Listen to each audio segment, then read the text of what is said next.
Hi friends, അസ്സലാമു അലൈക്കും. Welcome back to my channel. ഇന്നത്തെ റെസിപ്പി നല്ലൊരു പരിപ്പ് വടയുടെ റെസിപ്പിയാണ് കേട്ടോ. നമുക്കെല്ലാവർക്കും പരിപ്പ് വട ഒത്തിരി ഇഷ്ടമായിരിക്കും. പക്ഷെ അതെങ്ങനെയാണ് വളരെ സിമ്പിളായിട്ട് നല്ല ടേസ്റ്റിൽ അധികം ചേരുവകളൊന്നും ഇല്ലാണ്ട് എങ്ങനെയാണ് പെർഫെക്റ്റ് ആയിട്ട് ഉണ്ടാക്കുന്നതെന്നാണ് നമ്മളിന്നിവിടെ കാണാൻ പോകുന്നത്. അപ്പോൾ എല്ലാവരും വീഡിയോ സ്കിപ്പ് ചെയ്യാണ്ട് കാണുക. വീഡിയോയിലോട്ട് പോകുന്നതിന് മുമ്പ് നമ്മുടെ ചാനൽ സബ്സ്ക്രൈബ് ചെയ്യാത്തവർ സബ്സ്ക്രൈബ് ചെയ്യുക. അത് വീഡിയോ ഇഷ്ടമാവുകയാണെങ്കിൽ ലൈക്കും കൂടെ ചെയ്യുക. അപ്പോൾ നമുക്ക് നേരെ റെസിപ്പിയിലോട്ട് പോവാം. ഇതുണ്ടാക്കാൻ വേണ്ടിയിട്ട് നമുക്കിതാ പരിപ്പ് തന്നെയാണ് കാര്യമായിട്ട് ഇതിലോട്ട് വേണ്ടത്. അപ്പോൾ ഞാനിവിടെ കടലപ്പരിപ്പാണ് കേട്ടോ എടുത്തിട്ടുള്ളത്. ഈ ഒരു പരിപ്പ് വെച്ചിട്ടാണ് കേട്ടോ ഞാൻ ചെയ്യുന്നത്. ഏറ്റവും നല്ലത് ഗ്രീൻ പീസിൻ്റെ പരിപ്പുണ്ടല്ലോ, അതൊക്കെ എടുക്കുകയെന്നുണ്ടെങ്കിൽ നല്ല ടേസ്റ്റാണ്. ഇല്ലാന്നുണ്ടെങ്കിൽ കടലപ്പരിപ്പ്, പിന്നെ ഒന്നും ഇല്ലാന്നുണ്ടെങ്കിൽ കറി വെക്കണ പരിപ്പ് എടുക്കാം കേട്ടോ.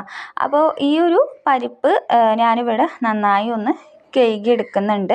ഞാൻ ഇവിടെ 1.5 കപ്പ് പരിപ്പാണ് എടുത്തിട്ടുള്ളത് കേട്ടോ. അപ്പോൾ പ്രത്യേകിച്ച് അളവൊന്നുമില്ല, എന്നാലും ഞാൻ എടുക്കുന്ന ആ ഒരു അളവും കാര്യങ്ങളൊക്കെ നിങ്ങൾക്കൊന്ന് പറഞ്ഞു തരുന്നുണ്ട്. 1.5 കപ്പിൻ്റെ അടുത്ത് അത്രയേ ഉള്ളൂ പരിപ്പ് എടുത്തിട്ടുള്ളൂ. ഇനി ഇത് നന്നായിട്ട് ഒരു 2-3-4 പ്രാവശ്യം ഒന്ന് കഴുകിയിട്ട് എടുക്കണം കേട്ടോ. അപ്പോൾ ഈ പരിപ്പ് എന്ന് പറഞ്ഞാൽ കുറച്ച് കട്ടിയുള്ളൊരു പരിപ്പാണ്. നിങ്ങൾക്ക് കാണുമ്പോൾ മനസ്സിലാവുന്നുണ്ട്, കുറച്ച് കട്ടിയുള്ള പരിപ്പാണ്. അപ്പോൾ ഈ ഒരു പരിപ്പ് ഞാനൊരു 3-4 പ്രാവശ്യം കഴുകിയിട്ടുണ്ട്. ഇനി 4 മണിക്കൂർ നമുക്ക് സോക്ക് ചെയ്യാൻ വേണ്ടി വെക്കാം. അപ്പോൾ 4 മണിക്കൂർ കഴിഞ്ഞിട്ടുണ്ട് കേട്ടോ. ഞാൻ ഒന്നും കൂടെ ഒന്ന് കഴുകിയിട്ട് ഒന്ന് അരിപ്പയിലിട്ട് വെച്ചിട്ടുണ്ട്. വെള്ളമൊക്കെ നന്നായിട്ട് ഒന്ന് പോയിട്ടുണ്ട്. ഇനി നമുക്ക് ഇതൊന്ന് ചതച്ചിട്ടെടുക്കണം. അതിന് വേണ്ടിയിട്ടൊരു മിക്സിയുടെ ജാറിനകത്തോട്ട് ഇട്ട് കൊടുക്കുകയാണ്. ഞാൻ ഇവിടെ 2 പ്രാവശ്യമായിട്ടാണ് ചെയ്തിട്ടെടുക്കുന്നത്. അപ്പോൾ ഇതാ ഒരു പ്രാവശ്യം അരക്കാനുള്ളത് ഇട്ടിട്ടുണ്ട്. വെള്ളമൊന്നും ചേർക്കരുത്, അതുപോലെ തന്നെ നല്ല ഫൈനായിട്ട് അരച്ചെടുക്കരുത്. ഒന്നിങ്ങനെ ചതഞ്ഞ് കിട്ടിയാൽ മതി കേട്ടോ. കുറച്ച് പീസസൊക്കെ അതിലുണ്ടായാലും പ്രശ്നമില്ല, ഒന്ന് ചതഞ്ഞ് കിട്ടിയാൽ മാത്രം മതി. അപ്പോൾ അങ്ങനെ ഒന്ന് ചെയ്തിട്ടെടുക്കാം.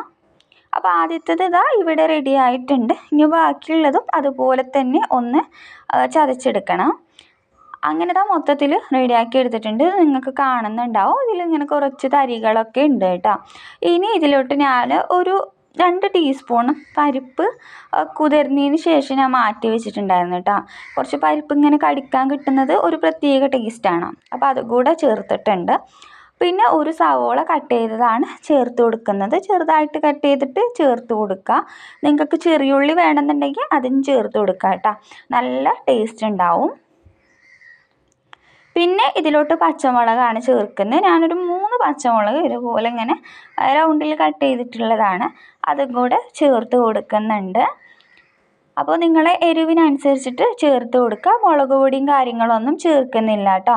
പിന്നെ ഒരു ചെറിയൊരു പീസ് ഇഞ്ചി ഇതുപോലെ ചെറുതായിട്ടൊന്ന് കട്ട് ചെയ്തിട്ടുള്ളതാണ്. ഇങ്ങനെ വല്ലാണ്ട് കടിക്കാൻ കിട്ടാത്ത രീതിയിൽ വേണം നമ്മൾ ഇത് കട്ട് ചെയ്തിട്ടെടുക്കാൻ. ആ ഒരു ഇഞ്ചിയുടെ ഫ്ലേവറും കാര്യങ്ങളൊക്കെ ഉണ്ടാകുമ്പോൾ നമ്മുടെ പരിപ്പ് വടക്ക് നല്ലൊരു ടേസ്റ്റാണ്.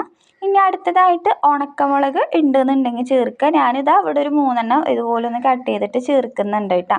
അപ്പോൾ അതിനനുസരിച്ചിട്ട് പച്ചമുളക് എടുക്കുമ്പോൾ നിങ്ങൾ നോക്കിയിട്ട് എടുക്കുക. പിന്നെ ഒരു പിടി കരിവേപ്പിലയും കൂടെ ചേർക്കുന്നുണ്ട്. പിന്നെ ആവശ്യത്തിനുള്ള ഉപ്പും കൂടെ ചേർത്ത് നന്നായിട്ട് മിക്സ് ചെയ്യുക. ഞാനൊരു 1/2 ടീസ്പൂണോളം ഉപ്പാണ് എടുത്തിട്ടുള്ളത്. ഉപ്പ് വേണമെന്നുണ്ടെങ്കിൽ പിന്നെ നോക്കിയിട്ട് ചേർത്താൽ മതി, ആദ്യം കുറച്ച് ചേർത്താൽ മതി കേട്ടോ. ഇനി ഇത്രയേ ഉള്ളൂ. ഇനി ഇത് കൈവച്ച് നന്നായിട്ട് മിക്സ് ചെയ്യുക. വെള്ളം ഒട്ടും നിങ്ങൾ ചേർക്കരുത്. പരിപ്പ് ചതച്ചെടുക്കുന്ന സമയത്തും ചേർക്കരുത് കേട്ടോ. ഇത് നന്നായിട്ട് കൈവച്ചിട്ട് നന്നായിട്ടൊന്ന് മിക്സ് ചെയ്ത് അങ്ങ് എടുക്കുക. വെച്ചിട്ട് തന്നെ മിക്സ് ചെയ്യണം കേട്ടോ. അപ്പോൾ ഇതുപോലെ ഞാൻ നന്നായിട്ടൊന്ന് മിക്സ് ചെയ്ത് എടുക്കട്ടെ. നിങ്ങൾ ഇത് ഒരിക്കലും നന്നായി പേസ്റ്റ് പോലെ അരച്ചെടുക്കരുത് കേട്ടോ. ഇതാ മിക്സ് ചെയ്ത് കഴിഞ്ഞിട്ട് നമുക്ക് ഇതുപോലെ ഇങ്ങനെ ഒരു ചെറിയ ബോളുകളാക്കിയിട്ട് കൈയിൻ്റെ ആ ഒരു സെൻറ്ററിൽ വെച്ചിട്ട് മറ്റു കൈ കൊണ്ട് ഇതുപോലെ ഇങ്ങനെ പ്രസ് ചെയ്ത് കൊടുത്താൽ നമുക്ക് കറക്റ്റായിട്ടുള്ള ഒരു പരിപ്പ് വടയുടെ ഷേപ്പ് കിട്ടും. കൈ വിരൽ കൊണ്ട് ആക്കി കൊടുക്കരുത് കേട്ടോ. ഇങ്ങനെയാണ് ചെയ്യേണ്ടത്. ഇനി നന്നായിട്ട് ചൂടായിട്ടുള്ള എണ്ണയിലിട്ട് നമുക്കിതങ്ങ് ഫ്രൈ ചെയ്തെടുക്കാം. അപ്പോൾ എണ്ണയുടെ ചൂട് എന്ന് പറഞ്ഞു കഴിഞ്ഞാൽ അത്യാവശ്യം ചൂടുണ്ടായിരിക്കണം. ഒരുപാട് ചൂടും കൂടിയിട്ടും പോകരുത്, ചൂട് പറ്റ കുറഞ്ഞിട്ടും പോകരുത്. ചൂട് കൂടിക്കഴിഞ്ഞാൽ എന്തായാലും പുറം ഭാഗം പെട്ടെന്ന് അങ്ങ് കരിഞ്ഞ് ഉൾഭാഗം അങ്ങ് വേവാണ്ടായി പോകും.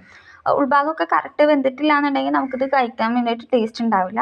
അപ്പോൾ മീഡിയം ഫ്ലെയിമിലിട്ടിട്ട് വേണം ചെയ്യാൻ. തീ കുറഞ്ഞു പോയി കഴിഞ്ഞാൽ, അതായത് എണ്ണയുടെ ചൂട് വളരെ കുറവാണെന്നുണ്ടെങ്കിൽ പരിപ്പ് വട ഓരോന്ന് ഇട്ട് കൊടുക്കുന്ന സമയത്ത് പൊട്ടിയിട്ട് എണ്ണയിലാകെ പരന്നു പോകാനും ചാൻസ് ഉണ്ട്.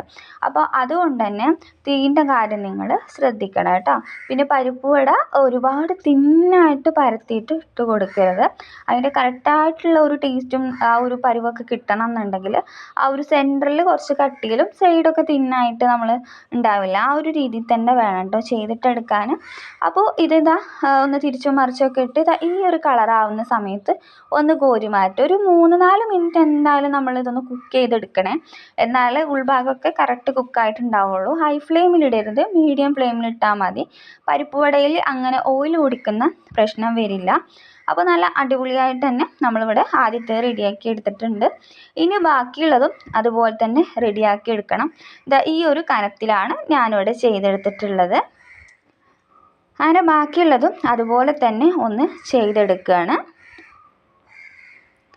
അങ്ങനെ മൊത്തത്തിൽ ഇവിടെ റെഡിയാക്കിയിട്ടുണ്ട്. നല്ല അടിപൊളി പരിപ്പ് വടയാണ്. നല്ല കട്ടൻ ചായയുടെ കൂടെ വളരെ സിമ്പിളായിട്ട് ഉണ്ടാക്കിയെടുക്കാം, പക്ഷെ നല്ല ടേസ്റ്റാണ് കേട്ടോ. വളരെ സിമ്പിളാണ് ഇത് ഉണ്ടാക്കിയെടുക്കാൻ കേട്ടോ.